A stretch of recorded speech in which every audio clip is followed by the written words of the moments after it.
Oh, I'm pissed. Oh, I'm pissed. Hi, it's What If. I want to do this race. After freaking New Hampshire, I kept thinking about it. I was just sitting here, angry-faced. That's my angry face. I was just thinking, I can't just have that be the video I record for the day. Why is it that after I record, it's been on for 30 seconds, and then my little icons pop up on the bottom of the screen? Sometimes it's immediately, it's like, okay, you know, I can just cut that out. No, 30 seconds later, then it comes up. Anyways, I'm pissed. I want to do this race. I wanted to record again today because I did want New Hampshire to be the only thing I record for today because I don't feel like that was a race. I want to go back in and kick the field's ass. Cake or sword, bother me. Let's get into it. Thank you to my tier 2 Patreon people, as well as my YouTube members supporting the channel. Personally, get early access videos before the video comes out and all that. I appreciate it. Thank you. It keeps me fed so I can eat rice crackers. Ritz crackers and pretzels or whatever. I don't know. Let's get into it. I want to race. I want to roam and crush the field. Welcome to the Pocono Raceway, located in the heart of the beautiful Pocono Mountains for today's Pennsylvania 500. When you think of Pocono, you think of speed, but there are a few unique twists to this 2.5-mile tri-oval. This is one of NASCAR's most competitive tracks. Each of the 3 turns has a different degree of banking, and the 3 straightaways are different lengths. Drivers have to find the right approach to each corner on the track to be successful here at Pocono. No point situation or anything. Okay, that's fine. Yeah. We got Jimmy Spencer, Mark Martin, front row, both Fordians, Ford brothers, I don't know. Strat, going to the outside. From what I did in practice, that seemed to be a decent strat. That might be just something I do more going forward, just so I don't run into people. I don't know, it lessens the blow. But yeah, Pocono, just like the spring, very awkward to drive around just because I can't use the brakes. Dale Jr., Bobby Hamilton having a bad day. That's freaking Bill Elliott, never mind. But, yeah, that's why I took the outside line there. 20 spots, 21 spots gained. Now we're going to have to be careful, just get up to the field, because now we don't have that first lap outside line buffer advantage. We got Mike Skinner down low. Now the strat, just like the spring race, pit around lap 10. They pit much later than they should, so we should be able to cycle out way better than we were probably running originally. So we just have to keep ourselves in pretty good shape for the first half of this race to set ourselves up for the second one, and then we can pretty much just dominate and win, which would be very nice. But yeah, 1 lap, 43rd to 20th. Not as insane as Michigan, but that might be our second highest most gained position. Why did it do that? I don't even know why it did that. This game is so weird with how it drives. But, you know, we're fine. P21. I will take it. Well, I was about to duck down low there. I was going to do something pretty adventurous, but didn't really quite work out as I was hoping. But, yeah, we gained a couple spots there on one of the back straightaways. Car seems to like that. It's just... It's Busch Series. I will say Xfinity. Busch Series, Jeff Green, I'm not in the mood. But yeah, just gonna let off the throttle very early. Try to run the top, middle-ish line. Gain the spot. Beautiful. Oh, he's still there. Okay, never mind. So yeah, our championship competitor is currently Kevin Harvick. He's way back behind me in points. I think I've already passed him, or maybe I'm thinking of Dale Jarrett. I don't know. Dale Jarrett was second in points for a very long time until Harvick showed up. I hit the brakes there. Shocked it didn't just send me to the left into the grass, so that's kind of wild. Michael Waltrip, Carlo, thank you. I still might have to brake here just because a very weird angle. But, yeah, just glad I gained all the spots I did in that first lap because we're not going to gain as much as we will for probably the remainder of this stint, if I had to assume. As soon as I stop talking, then I just get a lot of speed. I wish I could explain that. But a little blip of the brake actually seemed to help me that time around. But yeah, Casey Atwood car high. That's what happens. You get a little boop. Now we're up in the top 15. I wish the field would spread out a little more so I can maybe, you know, run the bottom lane like probably we're supposed to do in the tunnel turn, for example. But feels so kind of... Oh, now they're single file. That kind of helps. But yeah, I just want to be as careful as I can. As I say that, I bomb the car into turn 3, just full, with no regards of human life. But I gained 2 spots out of it, so I guess it somewhat worked. So we're getting around Jason Raffoul, who's having an above average day. We'll pass him, and then 13th, and for now, might have a little bit of breathing room, just to chill for maybe a lap. Okay, it's been just about a lap. We'll get a massive run here on the front straightaway, past Steve Park, past somebody else. Up to 11th. I might be carrying too much speed, so I'm going to have to hit the brakes a little bit. Glad I was not close enough to catch it, because the car turned left. It really wanted to try to wreck itself there. But we're fine. In the middle of a 3 wide going into tunnel turn. Definitely not a good idea, but I'm going to try the strat of just going in as hard as I can and then hit the brakes at the last second. Since the brakes work like an F1 car. That actually worked out really well. But it's so tricky. It's so... I'm sure someone out there could probably master that type of just anticipating the brakes, just braking very late. But I'm just too much of a bitch boy to do that, so I just take the very conservative route. Is that a political joke? I don't really even know anymore. But we're in the top 10. Get a run on Bobby Labonte. I don't know who's that in the 57. I really don't know. That actually kind of baffles me for once.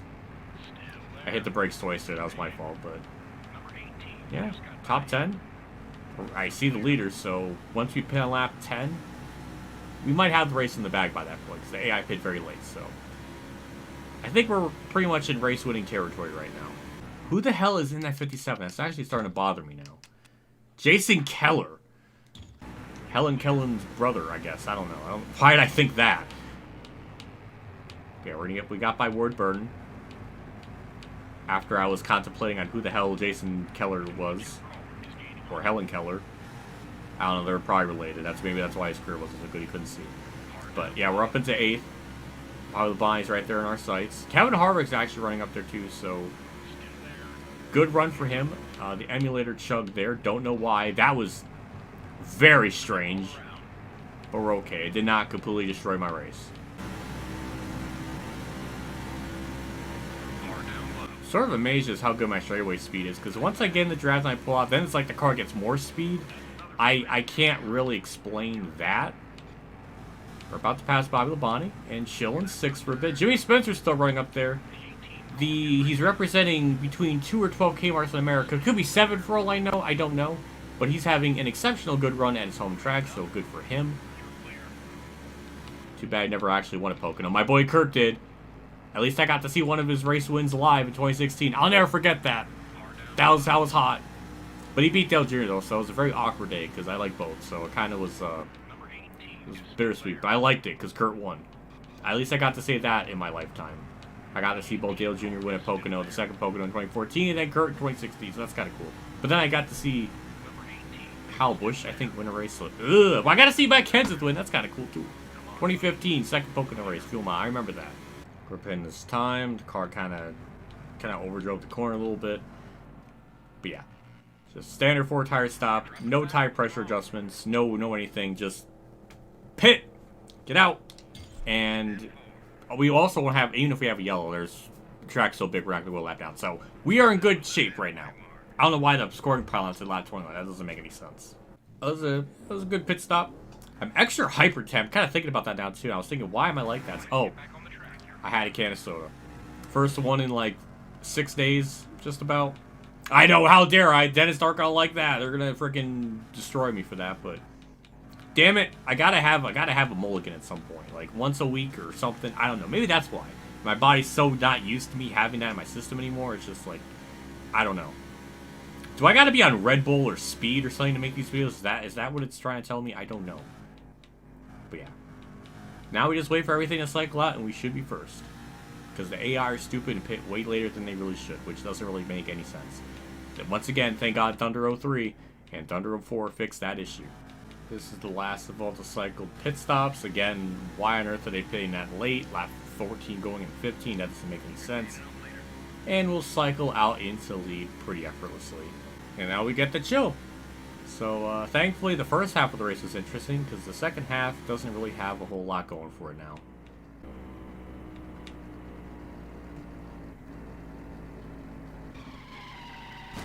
One thing that drives me absolutely insane is my braking markers that are on the track don't really help because I have to let off the throttle so early because I've went back to the letting off the throttle thing because I think it's probably burning up my tires, just smashing the brakes and then sliding. So yeah, I just kind of have to guess. I don't really have braking markers or anything to tell me where to stop. Maybe right around there. But yeah, it's just kind of annoying, especially in the tunnel turn where there's just really no helping that. So I don't know, it's just annoying. Rusty Wallace has gained a shit ton on me because of that, so that's not good. Yeah, the car has gotten really bad. I mean, really bad, really fast, and Rusty Wallace has caught me. That is not good. I really don't hope I just don't choke this fucking race away. But yeah, I guess the tire pressures, because I was still doing that back then, they must have really helped me, because now I've just lost all of my speed. Now Rusty's right there, so we're going to have to be very careful. He gained like 2 seconds on me in one lap, so I guess the only strat I have now is just to throw the car in the corner. If the car slides, it slides. I just have to just go all out.